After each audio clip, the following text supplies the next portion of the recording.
नमस्कार दोस्तों, आज हम आपके बीच लेकर आए हैं 1857 की क्रांति। यहाँ से एक भी क्वेश्चन आपसे नहीं छूटेगा, मेरा ये वादा है।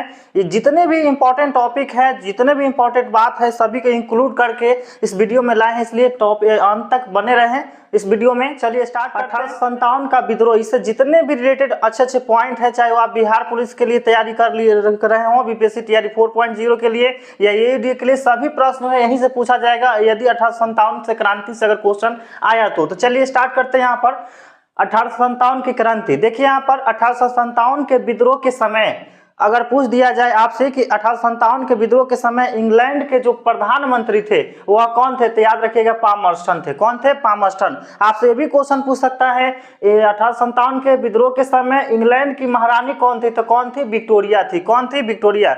अगर 1857 की क्रांति के समय अगर महारानी पूछ दिया जाए तो विक्टोरिया के नाम लेंगे, और प्रधानमंत्री की बात किया जाए तो कौन हो जाएंगे? पामर्स्टन हो जाएगा। चलिए आगे चलते हैं। उस समय अगर ये भी पूछ दिया जाए 1857 की क्रांति के समय विद्रोह के समय जो भारत के गवर्नर जनरल थे वह कौन थे, तो याद रखिए लॉर्ड कैनिंग थे। कौन थे?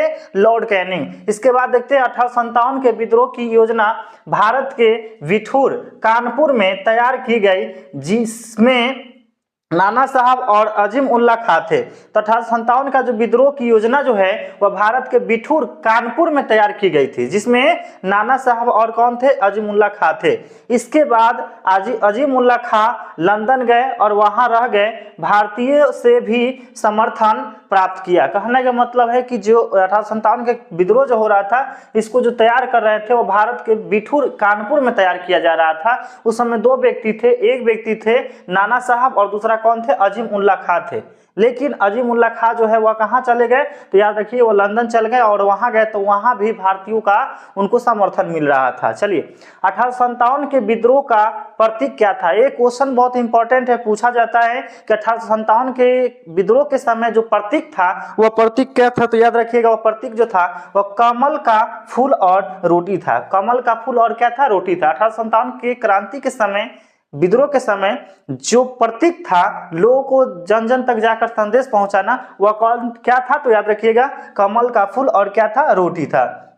विद्रोही हरे रंग के झंडे का प्रयोग किए। विद्रोही जो थे वो हरे रंग का झंडे का प्रयोग किया। ये सब क्वेश्चन आपको नया देखने को मिला होगा, इसलिए आप पॉइंट के तो यहाँ देखिए, यहाँ पर एक कमल का फूल है और एक क्या है? रोटी है। यही क्या था? 1857 की क्रांति का विद्रोह का प्रतीक था। चलिए आगे चलते हैं नेक्स्ट की तरफ। 1857 की क्रांति का जो विद्रोह, 1857 के विद्रोह का जो स्वरूप है वह स्वरूप की बात कहा जा रहा है। कैसा स्वरूप था?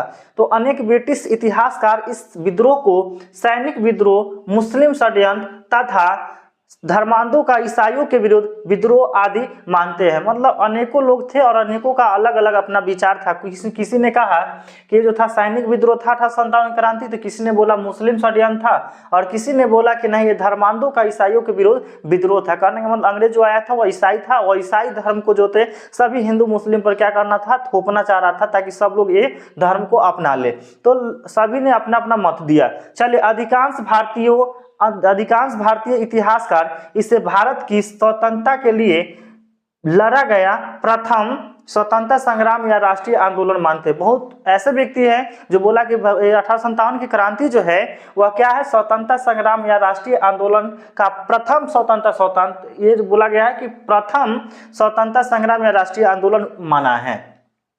यह पूर्णतः राष्ट्रीय आंदोलन नहीं था, क्योंकि राष्ट्रीय भावना से अभी लोग प्रेरित भी नहीं थे। फिर भी यह राष्ट्रीय आंदोलन का प्रथम चरण था, क्योंकि सभी का उद्देश्य भारत से ब्रिटिश शासन का उखाड़ फेंकना था। ये बात समझिए कि यह पूर्णतः राष्ट्रीय आंदोलन नहीं था, क्योंकि राष्ट्रीय भावना से अभी लोग प्रेरित भी नहीं थे। कहने का मतलब कि सभी लोग एकजुट नहीं थे उस समय। सभी का अपना अपना मुद्दा था। किसी का पेंशन बंद हो गया था, तो किसी का क्या होता है कि ईसाई धर्म थोपा जा रहा था, क्योंकि कहीं पर सैनिक अत्याचार किया जाता, तो सब अपना अपना मुद्दा को लेकर क्या होता 1857 की क्रांति किए थे। लेकिन अगर ये सभी एक होकर अगर उस समय लड़ते तो आज उसी समय हमारा जो भारत है वह क्या हो जाता? स्वतंत्र हो जाता 1857 में ही। लेकिन ऐसा नहीं हुआ, और अंग्रेज ने छोटा छोटा जगह था उसको दबा दिया। चलिए तो आगे चलते हैं। राजनीतिक कारण क्या था? राजनीतिक कारण भी पूछा जाता है आपसे।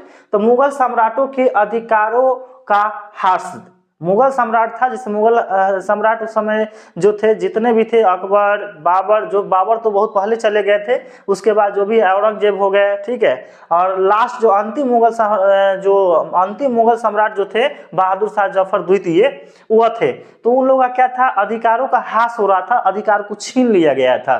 डलहौजी ने 1856 ईस्वी में अवध के शासक वाजिद अली शाह पर कुप्रशासन का आरोप लगाकर अवध को अंग्रेजी साम्राज्य में विलय कर लिया और अवध के नवाब वाजिद अली शाह को कलकत्ता निर्वासित कर दिया गया। देखिए यहाँ डलहौजी था, डलहौजी एक ऐसा व्यक्ति था जो हड़प नीति जानता था। हड़प नीति करने मतलब किसी भी राज्य को हड़प लेना है, चाहे जैसे भी हड़प ले। तो इन्होंने क्या किया था, इन पर अवध के शासक जो थे वाजिद अली शाह था, उन पर कुप्रशासन का आरोप लगाकर और उनके साम्राज्य को क्या होता, विलय कर लिया और उनको अवध के नवाब वाजिद अली शाह को कहां भेज दिया गया, तो कलकत्ता निर्वासित कर दिया गया। देखिए नेक्स्ट टॉपिक, लॉर्ड डलहौजी ने भारतीय नरेशों मतलब राजा, भारतीय नरेशों को पुत्र को गोद लेने का निषेध किया और राज्यों को हड़प लिया। कहने का मतलब है कि डलहौजी ने एक नीति लाया, अगर कोई राजा है, अगर उसका पुत्र नहीं हो रहा है, पुत्र नहीं है, तो उसके राज को अंग्रेज सरकार जो को क्या कर लेगा, अपने में विलय कर लेगा। इस तरह से ये नीति को लाया था। जैसे सतारा हो गया, संभलपुर हो गया, जयपुर हो गया, बघात हो गया, झांसी हो गया, उदयपुर हो गया, ये सब जगह पर क्या किया था, ये जो है लॉर्ड डलहौजी वह हड़प नीति लाकर वह सभी राज्य को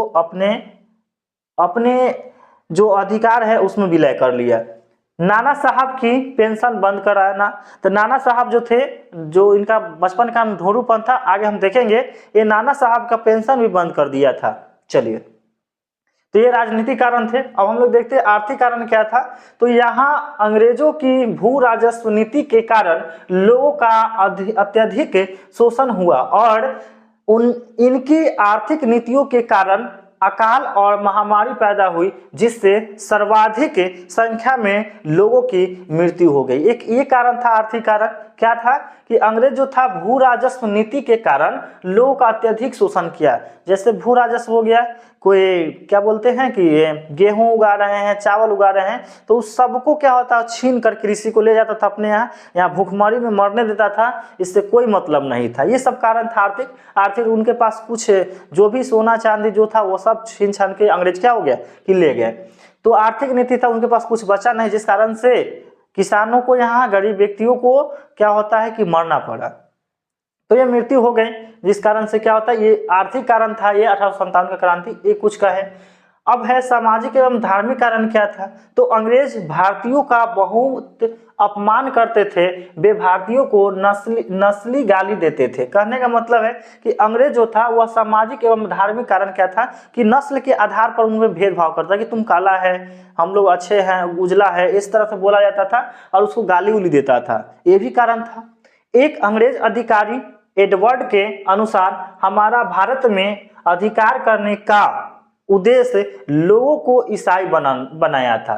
एक अंग्रेज अधिकारी था एडवर्ड के अनुसार, इन्होंने बताया था कि मेरा उद्देश्य यही है कि लोगों को ईसाई बनाना है, चाहे वो जो भी धर्म का रहे, उससे कोई मतलब नहीं, सभी का मेरा एक ही लक्ष्य है कि क्या करना है कि ईसाई बना देना है, ईसाई धर्म उन पर लागू कर देना है। तो ये एडवर्ड जनरल के अनुसार एक कथन था। 1850 ईस्वी में लेक्स लोकी कानून लाया, जिसमें धार्मिक अयोग्यता संबंधी कानून पारित किया गया। इसके अनुसार जो हिंदू ईसाई धर्म स्वीकार करेगा उसे उसके पैतृक उत्तराधिकारों से वंचित नहीं किया जाएगा। एक कानून लाया अंग्रेज, जिसका नाम था क्या, लेक्स लोकी कानून। कब लाया गया था, 1850 में।